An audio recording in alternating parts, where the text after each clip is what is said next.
Olá, assinantes do canal de Dentística da UCB. Hoje conversaremos um pouco sobre oclusão aplicada à dentística. Bem, para começar, é importante deixar claro que a função da oclusão é a proteção, para assim a gente garantir o equilíbrio do sistema estomatognático e, desse modo, estabelece a correta dinâmica para a trituração dos nossos alimentos e nutrientes. E quando tem um desequilíbrio nessas relações, podem surgir as patologias oclusais. E essas patologias são o quê? São as alterações estruturais ou funcionais que acometem os dentes ou estruturas de suporte devido à sobrecarga oclusal.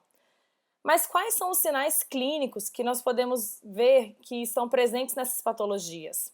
Segundo Miyashita Teixeira e Chaves Júnior, são encontrados diastemas, que são movimentações dentárias, lesões não cariosas de atrição e abfração, principalmente, perda óssea, hipersensibilidade dentária ou pulpite, mobilidade, trincas e fraturas, perda óssea vertical, recessão gengival e lesões perirradiculares. Bem, e o que seria a oclusão ideal? Espera-se de uma oclusão ideal que hajam contatos nas pontas de cúspides contra os fundos de fossas e cristas marginais, isso ocorrendo simultaneamente em ambos os lados. Em uma relação de oclusão ideal, a máxima intercuspidação habitual coincide com a relação cêntrica, o que caracteriza a relação de oclusão cêntrica. No entanto, isso ocorre em uma parcela mínima da população, ou às custas de uma reabilitação, e a sua não observância não caracteriza um problema oclusal. Em geral, buscam-se, como dito anteriormente, contatos dentários posteriores bilaterais e simultâneos, sem contatos cêntricos e dentes anteriores, o que caracteriza a oclusão mutuamente protegida. As forças oclusais devem ser direcionadas para o longo eixo dos dentes, e a desoclusão deve ocorrer em caninos, exceto em casos de função em grupo, onde deve-se tocar caninos e pré-molares. E quanto o paciente apresenta desvios laterais, o que é isso? Eles ocorrem pela má distribuição dos contatos em regiões não ideais, como as vertentes livres ou vertentes triturantes, o que gera uma resultante de forças como num plano inclinado. E como os dentes buscam estabilidade na oclusão, ocorre um desvio lateral até que se encontre um ponto de parada que forneça uma estabilidade. É importante destacar que, para a verificação dos contatos oclusais, a pinça Miller é o instrumento mais indicado para a estabilização do carbono e posicionamento da região de interesse. O ideal é que se usem duas pinças Miller simultaneamente, uma de cada lado, para evitar uma tendência do paciente ocluir na região em que a oclusão esteja sendo avaliada. Colocando as duas pinças, supostamente, a tendência seria uma oclusão bilateral simultânea.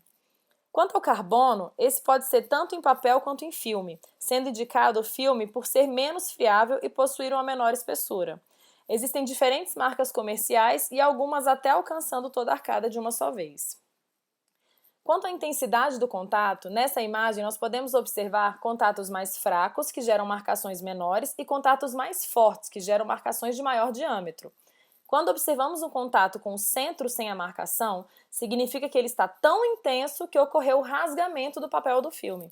Deve-se então procurar a obtenção de contatos de intensidade semelhantes e distribuídos corretamente e de maneira uniforme em todos os dentes.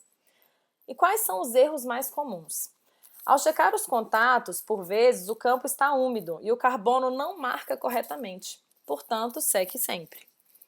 Quando o carbono já está perfurado de tanto utilizar e passa a não mais marcar, também é um dos erros mais comuns, gerando uma falsa sensação de que o ajuste já esteja pronto.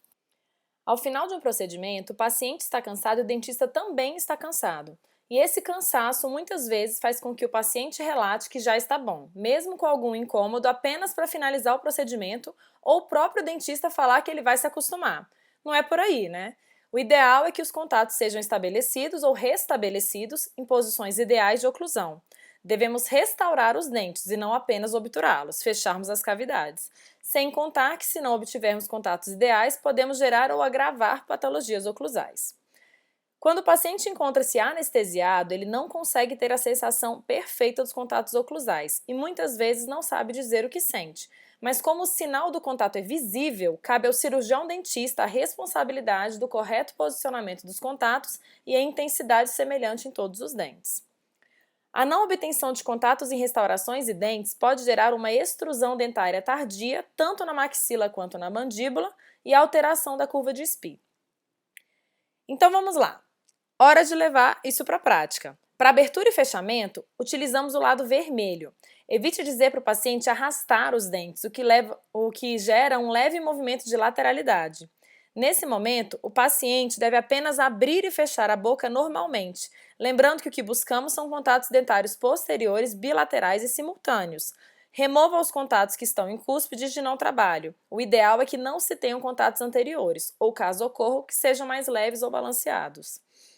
Para os movimentos excursivos, utilizamos o lado preto ou azul, dependendo da marca comercial, pois ele sobreporá o contato inicial, que é de movimento de abertura e fechamento, e continuará até o final da excursão, seja ela protrusiva ou lateral.